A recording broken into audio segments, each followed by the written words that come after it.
বহু প্রাচীনকালের কথা, যখন কোনো গ্রামে সকালের প্রথম কিরণও ভালোভাবে ফোটেনি, তখন ফরিদ নামে এক ব্যক্তি তার ছোট এবং সাধারণ বাড়ির দরজায় দাঁড়িয়েছিল।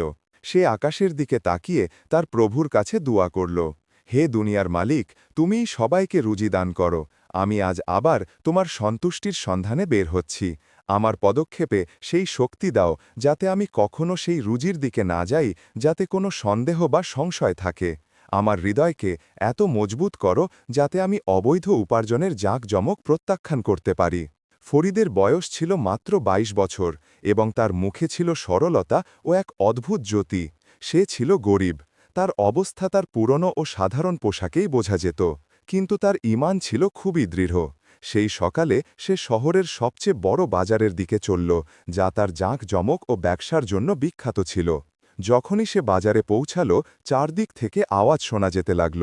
কোথাও জিনিসের দাম নিয়ে ঝগড়া হচ্ছিল, কোথাও রেশমি কাপড়ের প্রশংসা করা হচ্ছিল, এবং কোথাও ব্যবসায়ীরা তাদের জিনিস বিক্রি করার জন্য হাঁক দিচ্ছিল। ফরিদ প্রথমে শেখ কাসিমের দোকানে গেল। শেখ কাসিম ছিলেন শহরের সবচেয়ে বড় শস্য ব্যবসায়ী। তিনি ছিলেন একজন মোটাসোটা মানুষ, যার বেড়ে যাওয়া ভুঁড়ি তার ধন সম্পদের গল্প বলত। তিনি ফরিদকে দেখেই বসার জন্য চেয়ার দিলেন এবং আন্তরিকভাবে স্বাগত জানালেন। এরপর শেখ কাসিম বললেন, ফরিদ, আমি তোমার সম্পর্কে অনেক শুনেছি। তোমার সততা এই শহরের জন্য এক অমূল্য সম্পদ। আমার একজন কেরানি দরকার, যে আমার বড় বড় গুদামের হিসাব নিকাশ দেখবে। আমি তোমাকে তোমার যোগ্যতার চেয়েও বেশি মাইনে দেব। তুমি কি এই কাজটি করবে? ফরিদ শেখ কাসিমের দিকে কৃতজ্ঞতার দৃষ্টিতে তাকাল। এটা তার রুজির একটা ভালো সুযোগ ছিল, তাও আবার এত বড় একজন মানুষের কাছে। শেখ সাহেব, আপনার দয়ার জন্য অনেক ধন্যবাদ।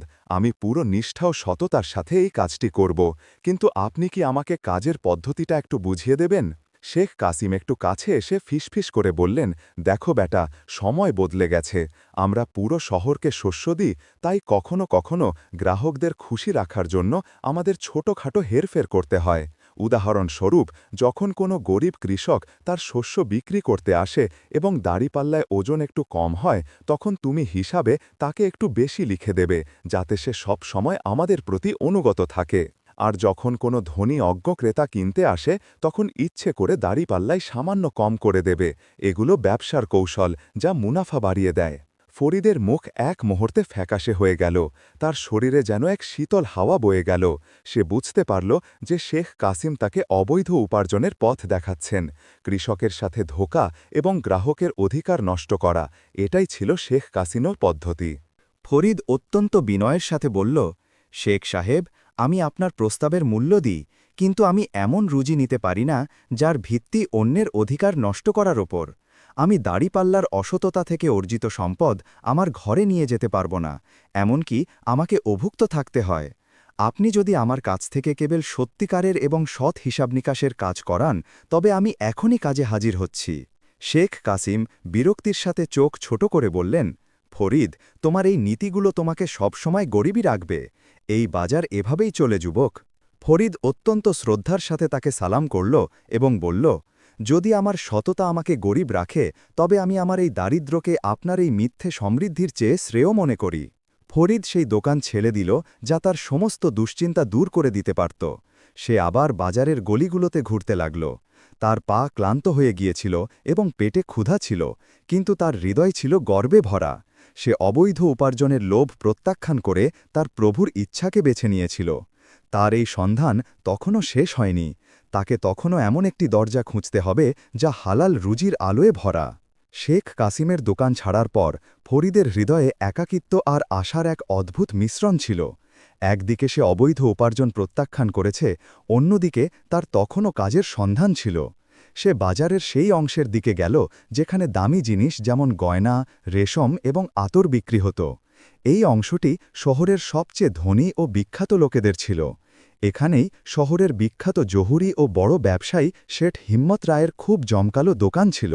শেঠ হিম্মত রায় কেবল তার ধনের জন্য নয়, বরং তার মিষ্টি ভাষা এবং চালাক কার্যপদ্ধতির জন্য পরিচিত ছিলেন। ফরিদকে তার দোকানের ভেতরে ডাকা হল। ভেতরের দৃশ্য কোনো রত্নভাণ্ডারের থেকে কম ছিল না। চারিদিকে ঝকঝকে হীরা, মুক্তো এবং সোনারূপার গয়না রাখা ছিল, যা গ্রাহকদের চোখ ধাঁধিয়ে দিচ্ছিল। শেঠ হিম্মত রায় ফরিদকে সম্মানের সাথে অভ্যর্থনা জানালেন। তিনি জানতেন যে এই যুবক কেবল যোগ্য নয়, বরং খুব সৎও। তিনি বললেন, ওহে যুবক, তোমার ঈমান আর তোমার বিচক্ষণতা এই বাজারের ভিড়ে এক আলো। আমাকে এমন একজন লোকের দরকার যে আমার বিশেষ গ্রাহকদের সাথে কথা বলবে এবং আমার মূল্যবান জিনিসপত্রের দেখাশোনা করবে। এটা একটা বিশাল দায়িত্ব। এই কারণে আমি তোমাকে রাজকীয় মাইনে দেব, এত টাকা যে তুমি শীঘ্রই নিজের জন্য একটা ভালো বাড়ি তৈরি করে নেবে। ফরিদের হৃদয়ে আবার আশা জাগল। যদি শেঠ হিম্মত রায় সত্যের সাথে ব্যবসা করেন তবে এটাই তার গন্তব্য হতে পারত। শেঠ সাহেব, ফরিদ বিনয়ের সাথে বলল, আমি আপনার দয়ার জন্য কৃতজ্ঞ, কিন্তু আমি জানতে চাই আমার দায়িত্ব কি হবে। আপনি কি পদ্ধতিতে ব্যবসা করেন? শেঠ হেসে উত্তর দিলেন। তার হাসিতে এক গোপন রহস্য লুকানো ছিল। দেখো যুবক, এই ধনের খেলায় একটু কৌশল দরকার। যখন কোনো ধনী যার বেশি জ্ঞান নেই এমন গ্রাহক কোনো হীরা কিনতে আসে, তখন তোমাকে তার আসল দামের চেয়ে দ্বিগুণ বেশি বলতে হবে। যখন সে দর কষাকষি করবে তখন তোমাকে কঠোরতা দেখাতে হবে, যাতে তার বিশ্বাস হয় যে এই জিনিসটি সত্যিই দুষ্প্রাপ্য। অবশেষে তুমি তাকে আসল দামের 1.5 গুণ বেশিতে বিক্রি করে দেবে। তার মনে হবে যে সে ভালো সওদা করেছে এবং আমাদেরও লাভ হবে। তিনি তার কণ্ঠস্বর আরও নিচু করে বললেন, আর একটা কথা, কিছু পাথরের দাম বাজারে কম, কিন্তু তাদের গঠন ও জৌলুস খুব ভালো হয়। তোমাকে ক্রেতাকেই বিশ্বাস দিতে হবে যে সেগুলো খাঁটি এবং খুব দামি পাথর, যদিও তার বাস্তবতা অন্য কিছু হোক। এটা ব্যবসার কৌশল ফরিদ, এটা ধোঁকা নয়। আমরা কেবল আমাদের জিনিসের মূল্য বাড়াচ্ছি। ফরিদ খুব কষ্ট পেল। এটা তো পরিষ্কার মিথ্যা এবং প্রতারণা ছিল। মিথ্যা দাম, মিথ্যা প্রশংসা এবং গ্রাহককে বিভ্রান্ত করা। এই ধন যত সোনা দিয়েই সাজানো হোক না কেন, এর ভিত্তি ছিল অন্যায়ের ওপর। ফরিদ দুঃখভরা গলায় বলল, শেঠ হিম্মত রায় সাহেব, আমি আপনার কাছে ক্ষমা চাইছি। যে ধনের ভিত্তি মিথ্যা এবং অসততার ওপর দাঁড়িয়ে, তা আমার কাছে কোনো আবর্জনার চেয়েও বেশি গুরুত্ব রাখে না। আমার ঈমান আমাকে এই অনুমতি দেয় না যে আমি কারো কষ্টের উপার্জন এভাবে ছিনিয়ে নিই এবং তাকে ধোকায় রাখি। আমি আপনার প্রস্তাব গ্রহণ করতে পারব না। শেঠ হিম্মত রায় খুব রেগে গেলেন। তুমি কোন ধর্ম আর ঈমানের কথা বলছো যুবক? এই বাজারে তো সবাই এটাই করে। তুমি কি সারা জীবন ফকির হয়ে থাকতে চাও? ফরিদ খুব ধৈর্যের সাথে উত্তর দিল, শেঠ সাহেব, আমার আল্লাহ আমাকে দারিদ্র্যের মধ্যেও সম্মানের সাথে রাখেন, কিন্তু অবৈধ উপার্জনের এক গ্রাসেও অকমান আছে। আমি সেই পরওয়ারদিগারকে ভয় করি যিনি সবকিছুর সত্যতা জানেন এবং বিচার করেন। ফরিদ সেই জমকালো দোকান থেকে বেরিয়ে এলো। বাজারের গরম রোদ এখন তাকে আরও বেশি অদ্ভুত লাগছিল। দুটি বড় সুযোগ যা তার সমস্ত দারিদ্র্য দূর করতে পারত, সে তার নীতির খাতিরে প্রত্যাখ্যান করেছিল। সে জানত যে এই পথ কঠিন, কিন্তু তার উদ্দেশ্য ছিল অটল। তার মন বলছিল যে এই বড় শহরে কোথাও না কোথাও কোনো নেক এবং সৎ ব্যক্তি নিশ্চয়ই আছেন, যিনি ন্যায্য উপার্জন দিয়ে পেট চালান। সে ক্লান্তি ও সামান্য হতাশা সত্ত্বেও এগিয়ে চলল। রাত হতে তখনও কিছুটা সময় বাকি ছিল এবং তাকে নিজের জন্য একটি হালাল রুজির সন্ধান করতেই হবে। ফরিদ যখন শেঠ হিম্মত রায়ের জমকালো দোকান ছাড়ল, তখন তার মুখে ছিল ক্লান্তি ও বিষণ্ণতার হালকা ছাপ। বাজারের কোলাহলপূর্ণ জাঁকজমক তাকে এখন আরও বেশি একাকী মনে করছিল। সূর্য এখন অস্ত যেতে শুরু করেছে এবং দিনের উপার্জন ছাড়াই সন্ধ্যা হতে চলল। সে নিজেকে বোঝাল যে আল্লাহর ওয়াদা আছে যে তিনি কোনো সৎ মানুষকে অভুক্ত রাখবেন না। এই বিশ্বাসের সাথে সে শহরের সেই পুরনো এবং কম বিখ্যাত অংশের দিকে গেল, যেখানে ছোট কারিগর ও সাধারণ শিল্পীদের দোকান ছিল। চলতে চলতে সে একটি পুরনো কারখানার কাছে পৌঁছাল, যেখানে চামড়ার কাজ হতো। এখানে চামড়ার গন্ধ খুব তীব্র ছিল এবং কাজ করা লোকেদের মুখে পরিশ্রমের ক্লান্তি স্পষ্ট দেখা যাচ্ছিল। কারখানার মালিক উস্তাদ আসলাম ছিলেন একজন বৃদ্ধ মানুষ, যার হাত চামড়া কাটতে কাটতে শক্ত হয়ে গিয়েছিল। উস্তাদ আসলামের পরিচয় ছিল তার সোজাসাপটা কথা এবং খোলা মনের ব্যক্তিত্ব। ফরিদ উস্তাদ আসলামকে বিনয়ের সাথে সালাম করল এবং তার যোগ্যতা জানাল যে সে হিসাব নিকাশে ভালো এবং যে কোনো কাজ নিষ্ঠার সাথে শিখতে পারে। উস্তাদ আসলাম ফরিদকে ওপর থেকে নিচ পর্যন্ত দেখলেন। তার পরিষ্কার এবং নিষ্পাপ চেহারা তার ভালো লাগল। যুবক, উস্তাদ আসলাম তার ভারী গলায় বললেন, তোমাকে ভালো শিক্ষিত মনে হচ্ছে। তোমার কাজ বড় অফিসে হওয়া উচিত, এই কারখানার ধুলিতে নয়। যাই হোক, আমার এখানে চামড়ার মাল বাজারে নিয়ে যাওয়া এবং গ্রাহকদের কাছ থেকে বকেয়া আদায় করার কাজ আছে। কাজ কঠিন এবং মাইনেও খুব কম। এখানে বেশি ধনসম্পদ নেই, শুধু পরিশ্রম আর সততা আছে। ফরিদ প্রথমবার এটা শুনে শান্তি পেল যে এখানে কাজের ভিত্তি সততার ওপর। সে সাথে সাথে সম্মতি দিল। উস্তাদজি, আমি মাইনের পনোয়া করি না। আমার শুধু এমন একটা কাজ চাই যাতে আমার বিবেককে লজ্জিত হতে না হয়। আমি আপনার প্রতিটি দায়িত্ব পূর্ণ শক্তি দিয়ে পালন করব উস্তাদ আসলাম হাসলেন ঠিক আছে তাহলে আজ থেকে তুমি আমার কারিগর তোমার প্রথম কাজ হল বাজারের এক বিখ্যাত দোকানদার সাহেব দিনের কাছ থেকে 3 মাস আগের বকেয়া আদায় করে আনা সে খুব কঠিন গ্রাহক কিন্তু তুমি যদি এই কাজটি পরিচ্ছন্নভাবে করতে পারো তবে আমি তোমাকে যোগ্য মনে করব পরের দিন সকালে ফরিদ তার কাজ শুরু করল সে চামড়ার জিনিসপত্র একটি মজবুত গাড়িতে বোঝাই করল এবং শহরের মাঝখানে সাহিবদিনের দোকানে পৌঁছাল সাহিবদিন ছিলেন একজন খুব ঘৃণ্য ও কৃপণ মানুষ ফরিদ তাকে বিনয়ের সাথে উস্তাদ আসলামের লেখা হিসাব দিল এবং অনুরোধ করল যে তিনি যেন আগের বকেয়া টাকা পরিশোধ করে দেন সাহিবদিন কাগজটি এক নজর দেখে জোরে হাসতে লাগল তুমি নতুন যুবক উস্তাদ আসলামের হিসাব সব সময়ই এমনই হয় দেখো এই হিসাব তো ঠিকই আছে কিন্তু আসল কথা শোনো আমি গত মাসে উস্তাদ আসলামকে যে চামড়া ফিরিয়ে দিয়েছিলাম তা খুব খারাপ ছিল আমি তাকে ফিরিয়ে দিয়েছিলাম এবং বাকি টাকা তারই মধ্যে থেকে কেটে নিয়েছিলাম এই কথা হিসাবে লেখা হয়নি কেন যাও তোমার উস্তাদকে বলো যে তিনি হিসাব ঠিক করুন ফরিদ নিশ্চিত ছিল যে উস্তাদ আসলাম কখনো মিথ্যা বলতে পারেন না কিন্তু সে জানত যে এই কথা প্রমাণ করা খুব কঠিন হবে এটা ছিল সাহিবদিনের পুরনো কৌশল যখন টাকা দেওয়ার সময় আসত তখন সে কোনো না কোনো মিথ্যা বা অজুহাত তৈরি করত ফরিদ খুব ধৈর্যের সাথে বলল সাহিবদিন সাহেব উস্তাদ আসলাম খুব নেক মানুষ আমার বিশ্বাস তিনি আপনাকে কোনো খারাপ মাল দেননি যদি আপনি মাল ফেরত দিয়ে থাকতেন তবে তা হিসাবে অবশ্যই লেখা থাকত সাহিবদিন রাগের সাথে তাকে দেখল বেয়াদব তুমি আমাকে মিথ্যেবাদী বলছ যাও এখান থেকে যদি আমাকে টাকা দিতে হতো তবে আমি তোমাকে উত্তর দিতাম কেন এই টাকা দেওয়া হবে না তোমার উস্তাদকে আমার এই জবাব পৌঁছে দিও ফরিদ সেই দিন টাকা না নিয়ে ফিরে এলো সে খুব হতাশ ছিল এই রুজি কামানোর পথ কত কঠিন ছিল যেখানে প্রতিটি মোড়ে অসততা আর মিথ্যার মোকাবিলা করতে হচ্ছিল সে দুটি বড় সুযোগ প্রত্যাখ্যান করেছে এবং এখন একটি ছোট কাজেও তাকে ধোঁকার সম্মুখীন হতে হল যখন সে উস্তাদ আসলামকে সব কথা জানাল তখন উস্তাদ একটি গভীর শ্বাস নিয়ে বললেন আমি জানতাম ফরিদ সে প্রতিবার এটাই করে এই কারণে কেউ তার কাছে টাকা নিতে যায় না তুমি চেষ্টা করতে থাকো যদি তুমি পরিশ্রম ও সততার সাথে লেগে থাকো তবে আল্লাহ তোমাকে অবশ্যই কোনো না কোনো পথ দেখাবেন ফরিদ সেদিনই সিদ্ধান্ত নিল যে সে হতাশাকে নিজের কাছে আসতে দেবে না সে স্থির করল যে সে শহরে কোনো কাজ করার আগে ভালোভাবে তদন্ত করবে যাতে সে জানতে পারে যে কাজটি পবিত্র এবং হালাল কিনা সাহিবদিনের কাছ থেকে হতাশ হয়ে ফেরার পর ফরিদ উস্তাদ আসলামের কাছ থেকে অনুমতি নিল যে সে কিছু সময়ের জন্য বাজারে ঘুরতে চায় যাতে সে ব্যবসার পরিস্থিতি আরও ভালোভাবে বুঝতে পারে উস্তাদ আসলাম হেসে বললেন যাও বেটা আল্লাহ তোমাকে নেক পথ দেখান সৎ মানুষ যেখানেই যাবে সততার আলো সেখানেই পৌঁছাবে ফরিদ মনে মনে এই দোয়া পড়ল এবং বেরিয়ে পড়ল শহরের প্রতিটি কোণা এখন তার কাছে একটি বইয়ের মতো লাগছিল যেখানে প্রতিটি পাতা লোভ আর স্বার্থপরতার গল্প শোনাচ্ছিল প্রতিটি দোকানদার তাড়াতাড়ি ধনী হওয়ার দৌড়ে ছিল কেউ ওজনে ধোকা দিত কেউ মালে ভেজাল দিত কেউ দাম বাড়িয়ে দিত ফরিদ এই সব দেখে কষ্ট পেল সে ভাবল এই শহরে কি এমন কেউ আছে যে সততার সাথে ব্যবসা করে হালাল রুজির পথ কি এতই কঠিন কয়েকদিন এইভাবেই সন্ধানে কেটে গেল প্রতি সকালে সে তার প্রভুর নাম নিয়ে উঠত নতুন উদ্দেশ্য নিয়ে বের হতো এবং সন্ধ্যায় ক্লান্ত হয়ে কিন্তু ইমানের শক্তি নিয়ে ফিরত কখনো কখনো সে খুব হতাশ হতো কিন্তু প্রতিবার তার হৃদয়ে একটি শান্তিভরা আওয়াজ উঠত যে আল্লাহকে বিশ্বাস করে তিনি তার জন্য নিজেই পথ তৈরি করে দেন এক সন্ধ্যায় যখন সূর্য শহরের দেওয়ালের পেছনে ডুবে যাচ্ছিল ফরিদ বাজার থেকে দূরে একটি পুরনো বাগানের কাছে পৌঁছাল বাগানের দরজায় বাঁকা টেরা অক্ষরে লেখা ছিল মানুষের সেবা এবং ইমানদার বাগিচাওয়ালার জায়গা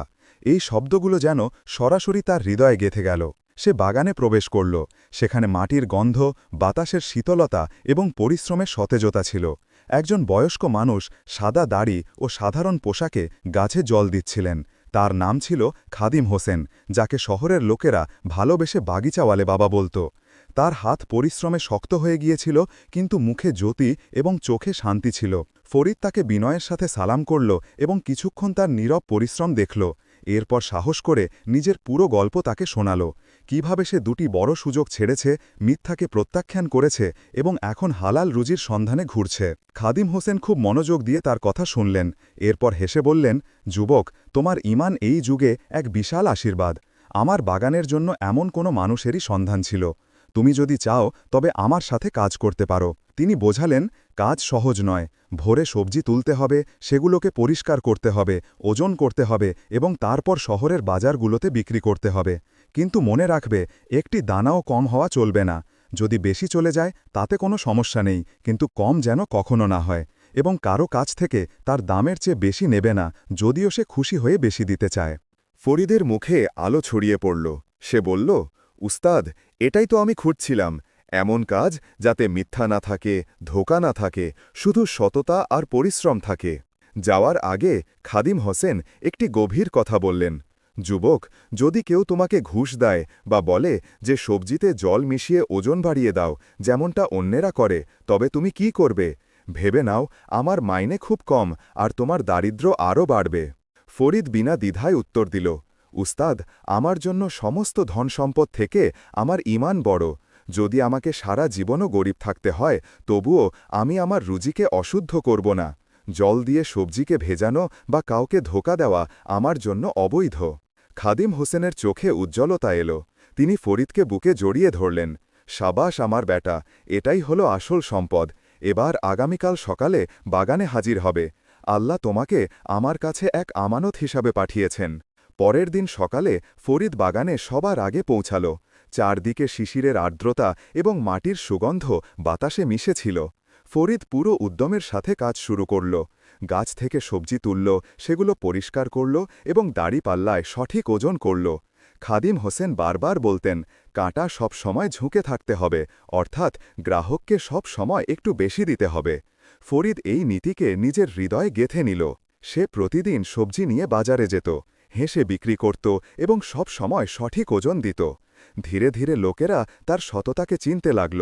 যেখানে অন্য ব্যবসায়ীরা ভেজাল দিত, সেখানে ফরিদের সবজি সব সময় তাজা এবং নির্ভরযোগ্য হতো। একদিন এক গ্রাহক জিজ্ঞেস করল, যুবক, যখন সবাই ওজন কম দেয় তখন তুমি সব সময় বেশি দাও কেন? তোমার কি লোকসান হয় না? ফরিদ হাসল, জনাব, দুনিয়াবি মুনাফা হয়তো কম হয়, কিন্তু আমার প্রভুর বরকত কখনো কম হয় না। এটা আমার এবং আমার আল্লাহর মাঝের সওদা। আমি আমার রুজিকে পবিত্র রাখতে চাই।